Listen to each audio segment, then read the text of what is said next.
I'm feeling inordinately cheerful. Hi and welcome again to Transformers Review Offs. Today we'll be taking a look at Cyberverse Powerglide and Hunt for the Decepticons Sunspot. Look at this guy. It's Powerglide. I was talking last time about appealing to nostalgia. This gets it.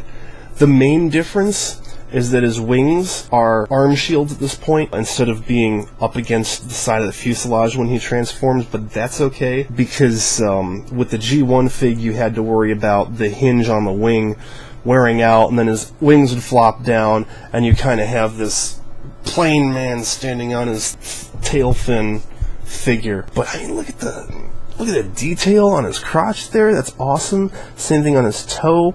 Look at this freaking weapon.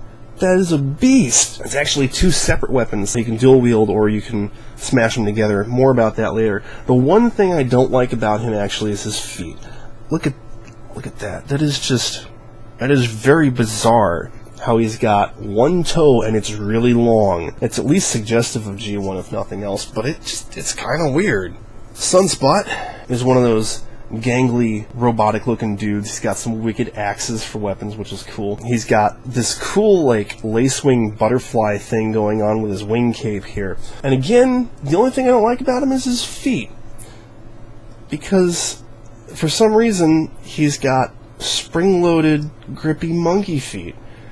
And I don't know why this is, and it makes him kind of hard to stand up. But to be perfectly honest, I think I like him better than Powerglide. Take that, nostalgia goggles. So, point to Sunspot. Transformation next. Powerglide, I wouldn't call him simple, but he's fairly easy to figure out. Even without the instructions, I didn't have a very hard time figuring out how to transform him. He's fairly intuitive, he's just kind of complex. And of course, he's leaps and bounds above the G1 figure, but that's to be expected. I said I had no problem figuring him out without the instructions, and here I am having problems figuring him out without the instructions.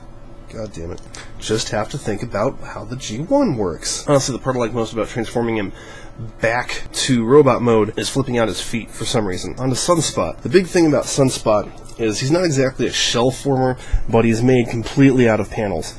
And getting his head back in the right position is difficult, and the rest of it is just lining all the panels up. And he's honestly kind of impressive to transform just because, I don't like that sound, just because there's a lot of moving things past where they go in robot mode. It's like, oh, that needs to go there? Mostly with his arms, because his arms go all the way back, and then his wings kind of attach at the shoulder and they stay there. He's a lot easier to transform into robot mode. Head magic, please happen. When it comes right down to it, they're both about even as far as transformation goes. I mean, they're both kind of a pain in the butt. The thing that sets Sunspot apart is, remember those little butterfly lace wing things going on? You stick his axe in there and it smooths the wing out, and that is why Sunspot is getting this point. I absolutely love that. And I mean, his panels all fit together very nicely. Alright, alt mode. Of course, Powerglide doesn't have a prayer at this point. It's Powerglide. Look at that motherfucker. Isn't that awesome? Remember that weapon I was telling you about? Look at all those missiles. He has all the missiles. Oh my god.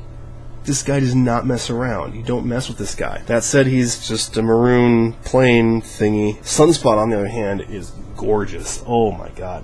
I love flying wings, and the color scheme on him is really cool. And he just looks really great. I mean, you get his head in the front, but I think he's supposed to be like an unmanned drone, which kind of makes that make a little bit more sense. He is, of course, full of kibble on the bottom, but you can't really see it from the top or even from the front. You have to look at him from behind to get most of that. And even then, it still looks like landing gear.